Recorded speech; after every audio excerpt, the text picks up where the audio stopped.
तो मैंने right hand screw rule आपको बता दिया है। अब दो वेक्टर्स के क्रॉस प्रोडक्ट को हम स्टडी यानी वेक्टर प्रोडक्ट को स्टडी कर लेते हैं।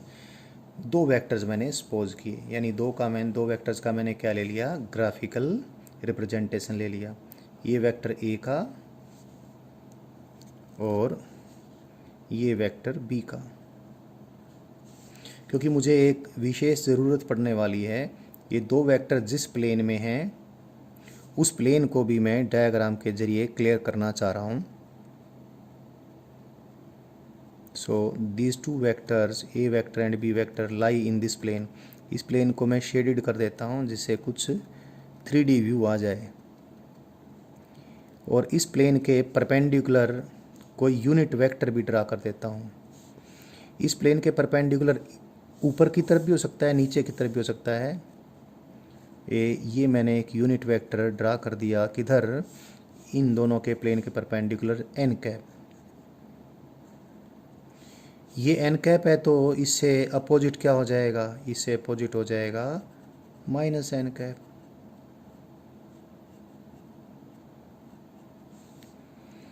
ये किसका रिप्रेजेंटेशन है, वेक्टर ए का।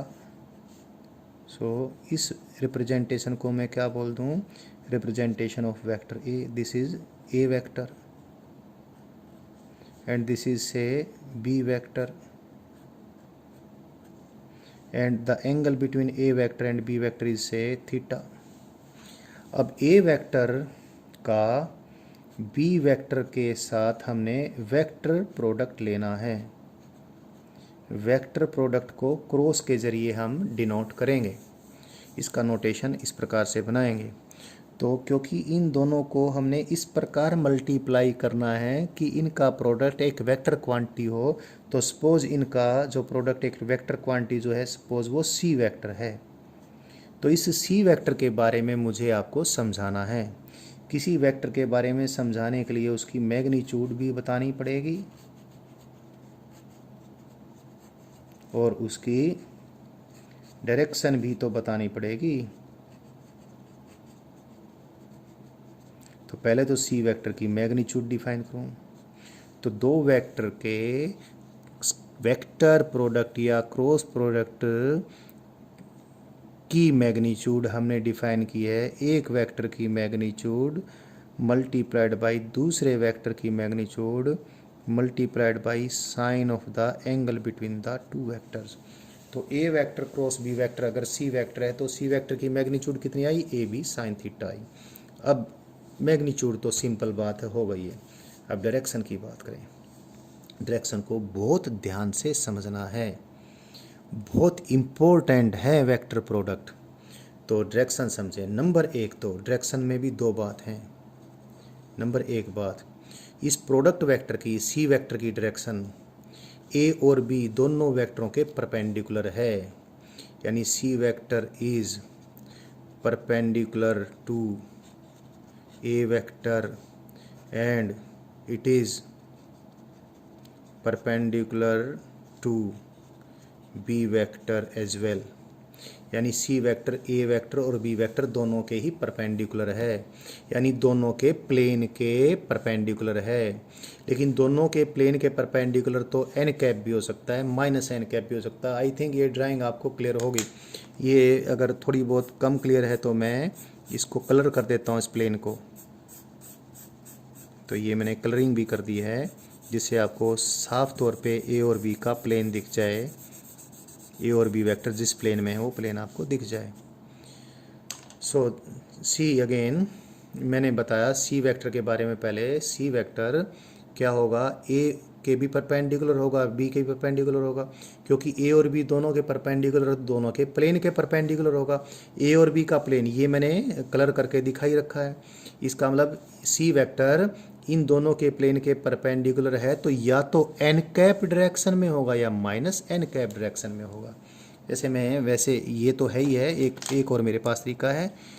देखिए, ये अगर ए वेक्टर है, ये अगर बी वेक्टर है, तो सी वेक्टर या तो इनके परपेंडिकुलर ऐसे होगा ऊपर की तरफ, या इनके परपेंडिकुलर कैसे होगा, नीचे की तरफ होगा। यानी दोनों के प्लेन के लेकिन परपेंडिकुलर होगा।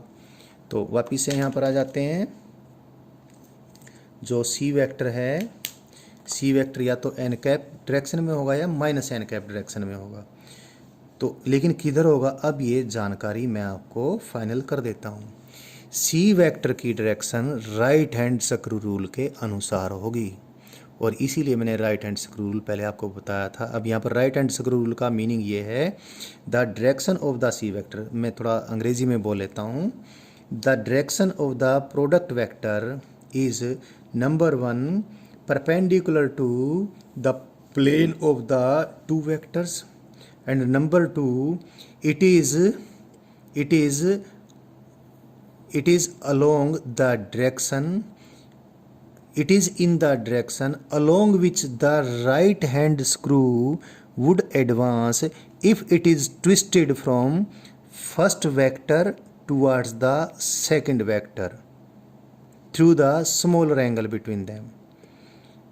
एक बार फिर बोल देता हूँ, दो वेक्टर्स, हिंदी में बोल देता हूँ, दो वेक्टर का जो क्रॉस प्रोडक्ट जो सी वेक्टर, इस सी वेक्टर की डायरेक्शन, प्रोडक्ट वेक्टर की डायरेक्शन नंबर 1 तो दोनों वेक्टर्स के प्लेन के परपेंडिकुलर है, और यह परपेंडिकुलर किधर है, परपेंडिकुलर है, और वो किधर है, वो इधर है जिधर राइट हैंड स्क्रू आगे बढ़ेगा। यदि राइट हैंड स्क्रू को हम पहले वेक्टर से दूसरे वेक्टर की तरफ घुमाएं यानी ट्विस्ट करें, और कैसे घुमाएं, उनके बीच जो छोटा एंगल है उसके थ्रू। देखो दो वेक्टर्स के बीच छोटा एंगल और बड़ा एंगल क्या होता है जान लें ज़रा। कोई दो वेक्टर्स हैं बच्चों, दो वेक्टर्स के बीच जो हमने एंगल लेना होता है ना, वो ये कोई दो वेक्टर्स मैंने ले लिए, ये कोई वेक्टर P और ये कोई वेक्टर Q।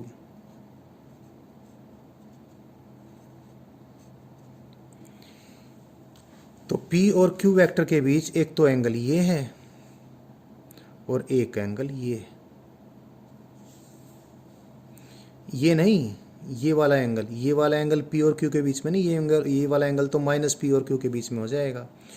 तो हमेशा अगर हम नहीं कहें तो भी, लेकिन कह दें तो बेटर भी है, इन दोनों के बीच में जो 180 डिग्री से कम वाला एंगल है उसको तो हम इनके बीच में छोटा एंगल बोलते हैं, और जो 180 डिग्री से ज़्यादा वाला है उसको हम इन दोनों के बीच में बड़ा एंगल बोलते हैं। तो P से Q की तरफ घुमाना है स्क्रू, तो ऐसे भी घुमाया जा सकता है, ऐसे भी घुमाया जा सकता है, लेकिन ऐसे घुमाएंगे तो स्क्रू दूसरी दिशा में जाएगा, ऐसे घुमाएंगे तो दूसरी दिशा में जाएगा।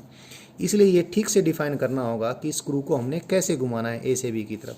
तो स्क्रू को हमने A से B की तरफ घुमाना है, A से B की तरफ ऐसे भी घुमा सकते हैं, we can turn the screw from A to B like this, और we could turn it like this as well.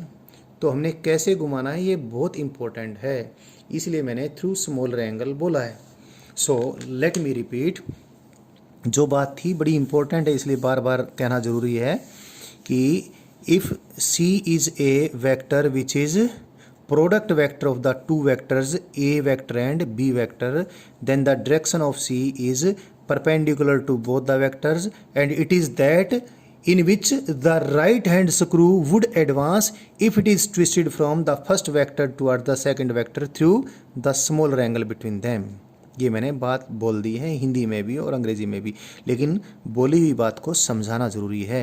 इस डायग्राम के अनुसार देखें, इस क्रॉस प्रोडक्ट में A तो है पहला वेक्टर और B है दूसरा वेक्टर, और अभी आपको क्लियर हो जाएगा क्रॉस प्रोडक्ट में मल्टीप्लिकेशन, क्रॉस वाले वेक्टर वाले तरीके से वेक्टर्स की मल्टीप्लिकेशन करने में या क्रॉस प्रोडक्ट लेने में ये बहुत इंपॉर्टेंट होने वाला है कि पहला वेक्टर कौन सा है और दूसरा वेक्टर कौन सा है। जैसे इस एग्जाम्पल में पहला वेक्टर है A और दूसरा है P, तो जो C वेक्टर की डायरेक्शन कैसे निकाली हमने राइट हैंड स्क्रू को A से B की तरफ घुमाया। A से B की तरफ कैसे घुमाया, ऐसे नहीं, through the small angle between them.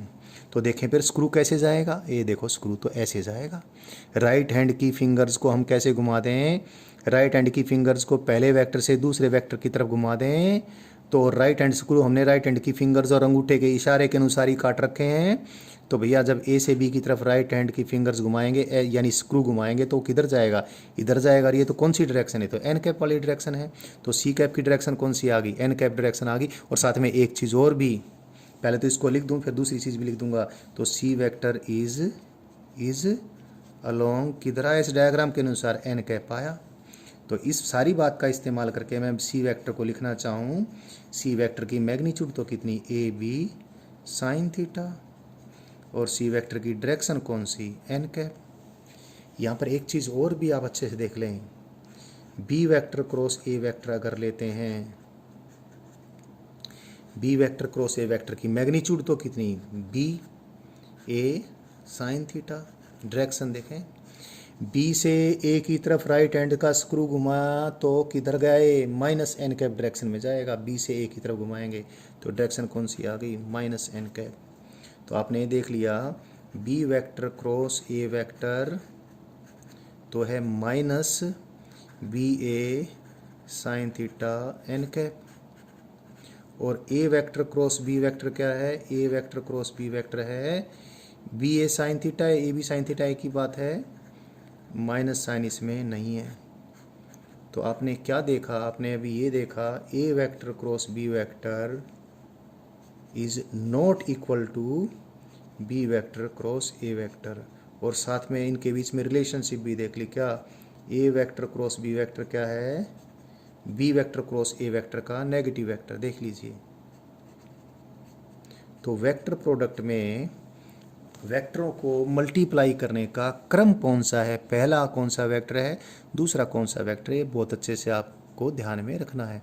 तो हमने दो वेक्टर्स का वेक्टर प्रोडक्ट भी डिफाइन कर दिया है, और इस वेक्टर प्रोडक्ट की डेफिनेशन में राइट हैंड स्क्रू रूल ठीक से समझना बहुत ज़रूरी है, ये बता दिया, अभी और भी बताऊंगा मैं।